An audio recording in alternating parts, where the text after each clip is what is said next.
Prismojeni profesorji bluesa, Miha, zdravo. Živijo. Kot berem, hitite proti albumu, kako daleč ste? Ja, moram povedati, da album je že gotov, vsaj kar se tiče posnetih reči, medtem ko govoriva se tiska nekaj v Avstriji in sicer bo album šel na vinilu, tako da nekaj novega tudi strani prismojnih profesorjev bluesa in le še nov dokaz, da se trendi spet vračajo. Tako kot mi igramo staro glasbo, se vinili spet vračajo in lepa simbioza med starim, ki se vrača. Večno vračanje enakega, kot bi rekel Niče. Torej vse v vašem stilu, retro in retro.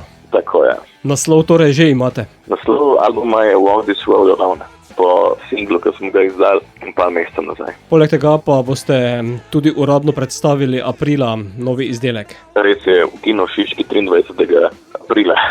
Tam bo zagotovo slišati tudi novo skladbo, ki ste sedaj poslali na radijske postaje Borrowed Time. Res je, seveda, in ne boste verjeli, do koncerta bo šel še en videospot, tako da bo to pravzaprav že 4. singel z prihajajočega albuma, tako da bo živahno do koncerta zagotovo. Bi seveda povabil tebe in poslušalce radi, da pride na koncert. Mislim, da vi ste v Ormožu, če se prav spomnim. Točno tako. Tako je. No, z veseljem vsi vabljeni tudi iz Prlekije. Potem si moram izposoditi nekaj časa. Seveda, ja, nekaj časa si bo treba izposoditi, ja. Prav sem razumel. Miha, o čem pojete v tej skladbi? Za ta odgovor je bil najboljši Julijan, kajti on je napisal besedilo. Je pa pesem nekako v stilu, po mojem bodo tudi poslušalci hitro gotovili, v stilu Led Zeppelina, tako da je pa siguren. Vsi bi radi živeli na sposojenem času, ja. Da se ga sposodimo do smrtni še malo več, da ostajamo večno mladi. To bi bila idealna formula. Ja, seveda. Razen za nekatere. Ne. Ja. Pesem ste podprli tudi z videom? Ja, res je, ja. Video je tudi šel za Borrowed Time in prav tako se bo zgodil tudi za naslednji singel, ki bo pa nosil naslov Hit the Town. O katerem bomo še nekaj rekli v prihodnje. Bova pa ta svežo sedaj poslala našim poslušalcem. Zato, Miha, nam bodo vrnili čas? Upamo. Bomo videli na volitvah.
Looks like now